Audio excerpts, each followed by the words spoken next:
इस रात जब वो मेरे कमरे में आया तो कुछ बदला हुआ था। इसकी आंखों में वो खामोशी नहीं थी जो मैं हर रात देखती थी। कुछ और थे, कोई सवाल, कोई जिद, कोई बेआवाज ख्वाहिश। इसने दरवाजा बंद किया, पलटकर मेरी तरफ देखा और बिना कुछ कहे बस बैठ गया मेरे बिस्तर के किनारे। और इस लम्हे मुझे लगा जैसे सब कुछ खत्म होने वाला है। कुछ ऐसा शुरू। हम एक रिवायती और सख्त मिजाज घराने से थे, जहां भाई बहन सिर्फ नाम से पहचाने जाते हैं। जज्बात और एहसासात को लफ्ज़ों में बयान करने की इजाज़त नहीं होती। हम वो लोग थे जो साथ रहते थे, लेकिन जज्बाती फासलों की दीवारें हमेशा ऊंची रखी जाती हैं।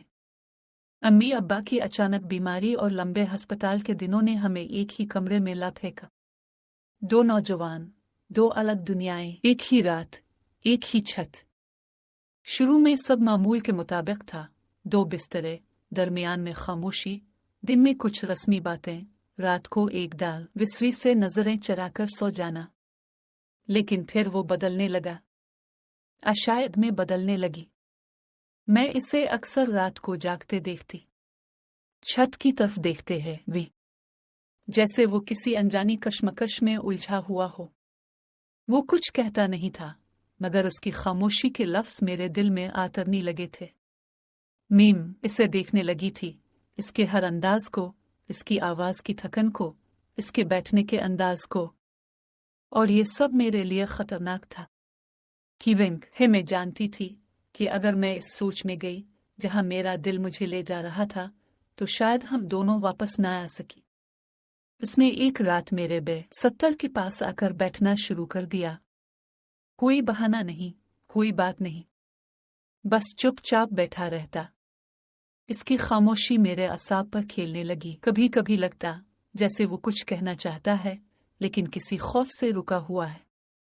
और एक दिन उसने आहिस्ता से कहा, तुम्हें कभी लगता है हम इस दिन आके नहीं हैं? मैं चौंक गई, क्योंकि मुझे भी कभी कभी यही एहसास होता कि ये जो कुर्बत है, ये कोई आम भाई बहन जैसी नहीं लगत, छूटी है, जैसे कोई और रिश्ता हमारे बीच छुपा हुआ हो।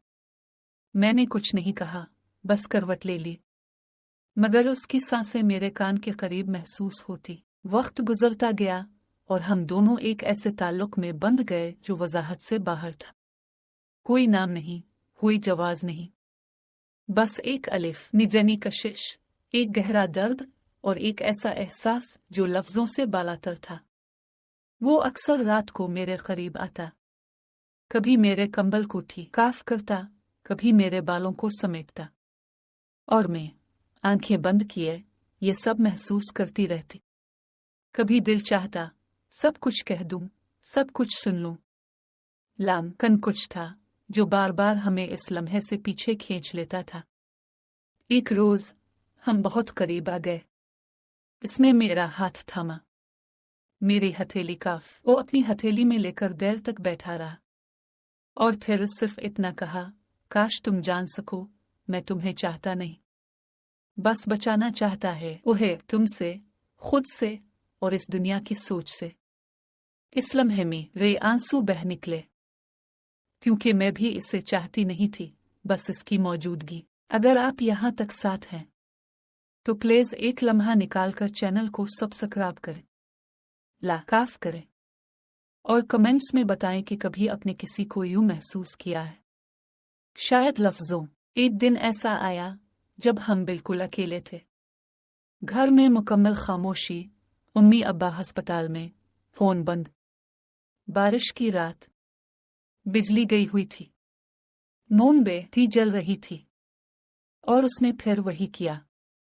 मेरे करीब आकर बैठकर मेरे चेहरे को देखा, आंखों में आंखें डालकर बस कहा, कभी लगता है ये सीन बे हम पर हराम है, और मैंने सिर्फ ये कहा, ये सब हम पर है, हराम नहीं, बस वक्त गलत है। वो हंस पड़ा, एक तल्ख हंसी, और मेरे कुन दई पर सर रखकर कहने लगा, मैं तुम्हारे लिए बस एक डर हूं, जिससे गुजरो तो खुद को देख सको। इस रात हम देर तक बैठे रहे, सहम हफ्ते गुजरते गए, फिर महीने। हमारे दरमियान कुछ भी जिस्मानी ना हुआ, लेकिन जो कुर्बत थी वो इससे ज्यादा थी जो अक्सर जिस्म के जरिए असल होती है। वो मेरे दिल के अंदर सांस लेने लगा था और मैं उसकी मौजूदगी में अपने सच को पहचानने लगी थी। हमने कभी एक दूसरे को मोहब्बत का नाम नहीं दिया, मगर वो सब कुछ था जो मोहब्बत से आगे होता है। हम गुनाह के करीब जाकर पलट आते थे है हर बार। ना मजबूरी थी ना बंदिश, बस ईमान था कि अगर ये ताल्लुक सच्चा है तो ये बच जाएगा। और अगर आप भी कभी ऐसी किसी गैर वाज़े मोहब्बत और खालिस ताल्लुक का हिस्सा रहे हो तो वीडियो को ज़रूर शेयर करें ताकि ये कहानी उन लोगों तक पहुंचे जो खुद को मुजरिम समझते हैं, मगर दरअसल फिर एक दिन उसने खुद ही फासला रखा, नया कमरा ले लिया, नया बिस्तर, और मुझसे कहा मैंने खुद को बचा लिया है, अब तुम भी खुद को अपनी मुकम्मल आज़ादी दो। इसके बाद भी हम बात करते रहे, खाते पीते, कभी कभी साथ बैठते, मगर वो दायनद जो हमारे बीच थी आहिस्ता सित्ता छूट गई। और अब हम दोनों इस मकाम पर हैं जहां सब कुछ पाक है। हर लम्हा, हर याद, हर रिश्ता, क्योंकि हमने खुद को इस चीज से बचा लिया जो शायद हो सकती थी मगर होना नहीं चाहिए था। यही हमारी जीत है, यही हमारा रिश्ता है जो वक्त के सब वसवसों पर भारी है। हम दोनों अब जानते हैं कि कभी कभी